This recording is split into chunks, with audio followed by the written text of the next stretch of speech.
Well, hi there, racing fans, and welcome to another edition of Winning Ways, where I'm back in the hot seat with Laf, and here you had a good 2 weeks without me. Absolutely. As long as you had a good time, you were in a distant land. Yeah, no, come back with that look, you know. Yeah, that, you certainly have got that Fiesta Beach Boy look. I've got the Beach Boy look. You lost your barber's number? There's no doubt. No. I'm going to end up with a rat. Dees stood in for us, and he did a wonderful job. So. Dees always is good. Yeah, he's very good. Yeah. But you're back in the hot seat, so open the batting. Okay, let's go with the batting. We've got 3 to follow, and they're quite interesting this week, so let's go and have a look at them.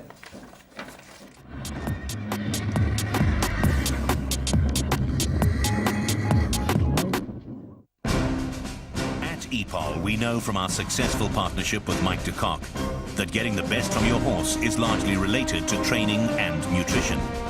However, successful racehorses generally come from successful stud farms who focus on optimum nutritional support for growing foals and young stock. And we are therefore excited to announce the launch of our new EPOL Stud Muesli Feed. This feed has been developed by Dr. Rensha Moller, a leading veterinarian and horse nutritionist, and incorporates the latest global nutrition trends to produce a premium, top-quality, proven stud muesli recipe. This stud muesli feed is designed to be fully balanced and nutrient-dense and provide your mares, stallions, and growing foals with complete breeding nutrition for future success. Of course, we expect that this is what you have been waiting for. EPOL Stud Muesli Feed. Available now.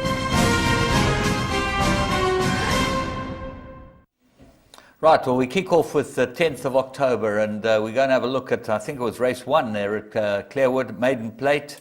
They had to go 1,200 metres. A hot favourite from the Duncan Howell stable left. Looked like an absolute winner in the race. Absolutely. I thought it was very hardest to beat on his debut, Orange Blossom, and gets a bit of a scare from the horse we found here, James. A bit of a scare. And the horse we found is Sounds of Tigers. So let's go and have a look at this race. There's Sounds of Tigers toward the outside, and this is ridden by a young apprentice, Loretta Mahapi. It runs in Sitter Govinder's colours, so you'll see it drops off the pace early. The eventual winner is showing good speed with a tucking in with a sort of a white face in infant skull face colours. So they're both covered up here. The pace is on, and everyone seemed to think that this horse Orange Blossom would win, Joe's being covered up about 6-7 off the outside fence with the pink sleeves. She certainly looked like the business. She's one off them, about a length off them. But this filly Sounds of Tigers has ran on extremely well. One more stride, I think, would have got her. Absolutely. So, Orange Blossom had run a very good race first time out from off them, ran on from off them. Now she gets put in the race by Alec Forbes, and she's going to go past them and look like she's going to win quite easily. Yeah, Alex just punching her through here, James. She's going on to hit the lead. They're at the 300. She hits the lead. The runner-up is still on the outside fence. Now gets a bit left out of the picture. Yes, there it is. Just getting the white star. Yeah, the left-handed stick. And this can run nowhere at this stage. It's not going to run. Absolutely, not going to run close. But watch her extend and lengthen up. And here she starts running. And I can tell you, as you say, exactly one more stride. She ends up doing the stable companion and the good thing. Yeah, the good thing. Yeah, no, Duncan was philosophical afterwards. He said he didn't think that horse would put in such a big effort, but it augurs well for it. I think he is a bit pale as well afterwards. So let's go and have a look at the next one. October the 13th, we go Turfentine. This was a good race meeting at Turfentine. And there are a lot of horses trying to qualify for the Ready to Run Cup. This was one of them. Apparently he's had 3 or 4 tries and hasn't been able to get in a race yet. Horse called Kalua Castle. Very workmanlike. I'm not sure that the form's that good because the second horse hasn't run closer than about 9 lengths behind in 4 starts. And the fourth horse has had 3 places in 11 or 12 starts. So they don't look that good up there, but this was gutsy. He's by Churchill Downs, this horse. Let's go and pick him up, Kalua Castle. Yeah, he's from the Inform Jeff Woodruff stable, and Marco van Rensburg rides it and comes out the gate well, James. It's a 6 furlong race, a bit of a step there, and off it goes to run up towards the leaders. And it really shows a lot of resolution. Wing Captain showing speed up there, and you'll see the horse that I thought distinctly the runner-up was going to beat him. Distinctly is in the all-black silks. You see that at about 6. The winner, the one we found, is leading in the red and yellow. Yeah, he's a nice horse. It's a nice, big, strong horse. But looks like he's going to do better things later on. I'm not sure that, as I say, this was that good a field, and it might be a bit sharp for him, but he probably got quite a lot of room for improvement, this horse. The horse that was backed in the race, Sarissa, has got the green cap on the outside, makes no impression at all. Yeah. And here, Kalua Castle goes like... Looks like he's got them, but there's distinctly moving up on his inside gives him a real fright. That's right, he gets a big fright. He's leading here, and Marco's gone for a left-handed stick, and distinctly he's got his number. Sherman Brown, you can see his style anywhere. Sherman's come through, timed his run, he's going to win. There's no doubts. And suddenly this horse, having his debut run, James, decides to rally. It's a cracking finish. Rallies late and on the post gets up, and as a result we think that probably over a mile and a quarter he'd be a nice horse, this horse, but as I say, his next step will probably be the Ready to Run Cup. Marco looked pretty chuffed there when he crossed the line. He gave a I little... think he was pretty chuffed. They've been waiting quite a long time to get this horse in a race, so let's go and have a look at the next one. 13th of October we went to the second race, and Michael Azzi stepped out a gem here, Stamford Bridge, nice looking horses.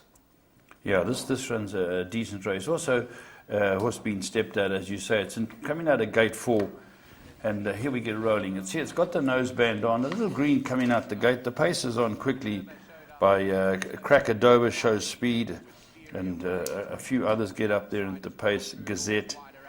But it's not too far adrift is Stamford Bridge, and I think greenness plays a big factor in this horse's run, James, and the sort of white and brown silk's about 5th. Yeah, sheepskin noseband behind the horse of the red and black colours. Another field that didn't look too good. Crackadoba had taken a number of starts to win, but I really like the way this filly ran because she just looked like she gets pulled out there.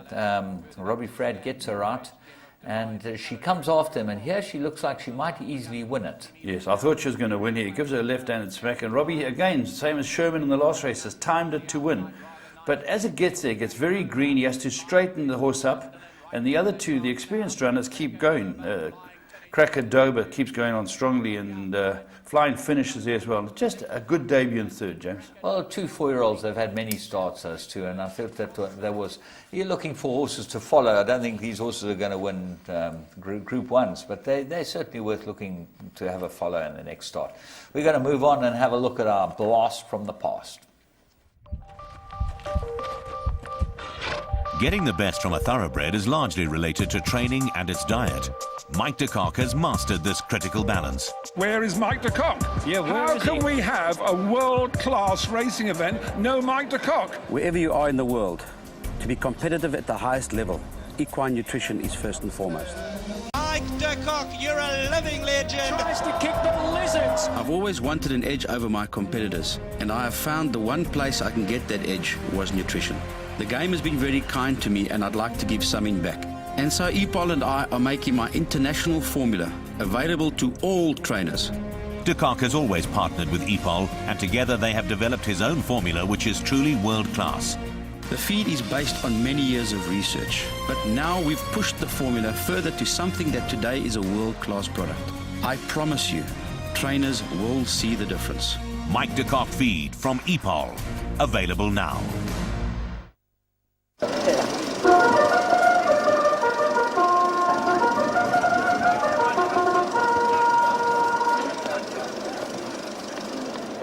You know, sir, this is the finest fabric money can buy. Done. When you walk out of here, heads will turn. Care for a glass of champagne, sir?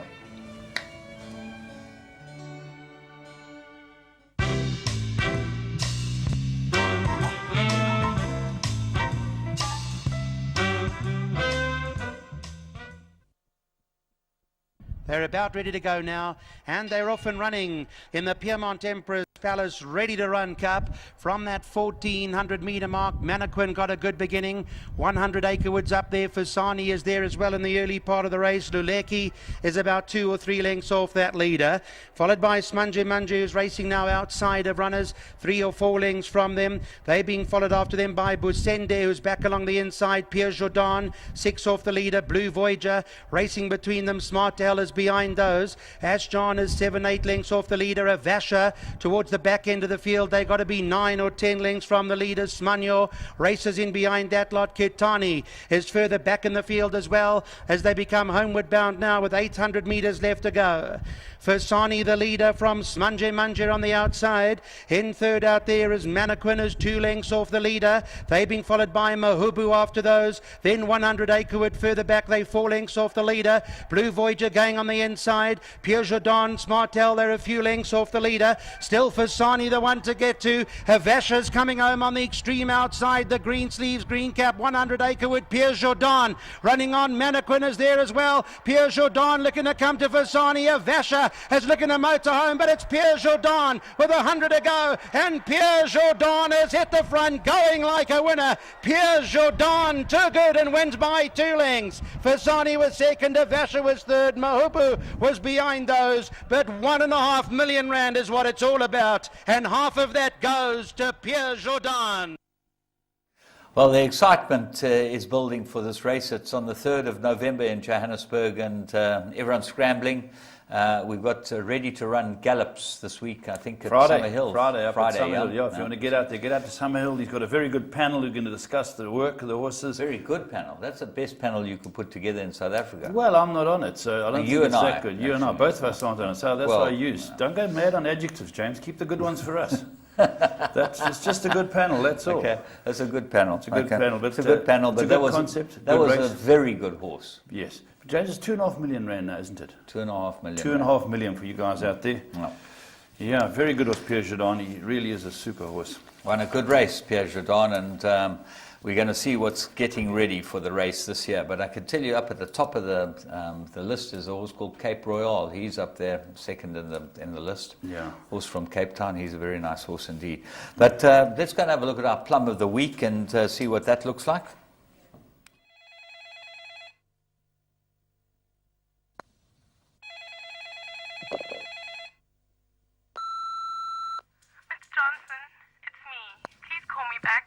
Clients at the office. I don't know what to do. Are you coming in at all today? Please ring me urgently.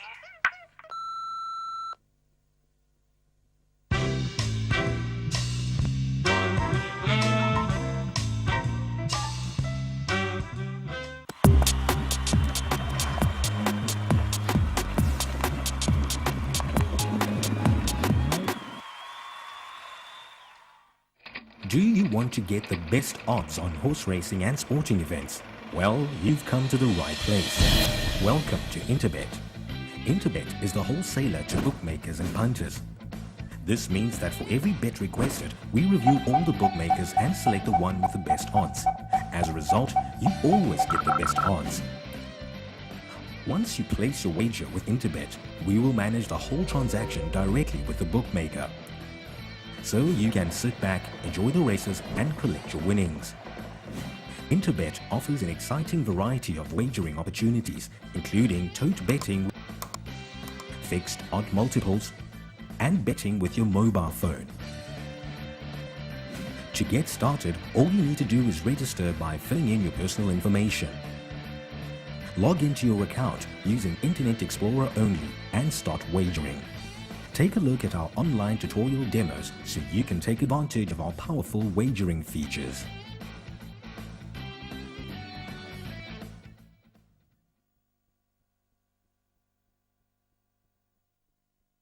Maritzburg still with the lead from Meet Me Halfway. Then Slinky the Cat. United is on the inside. Glacier Express trying to get into the race. Drummadoon comes right out as they come to the 200-meter marker now. And Slinky the Cat now meeks up. Maritzburg on the outside. Sybil's running on. Drummadoon is on the outside. Maritzburg. Drummadoon's taking off late. Maritzburg and Drummadoon as they get to the line. Maritzburg won it. Maybe Drummadoon second.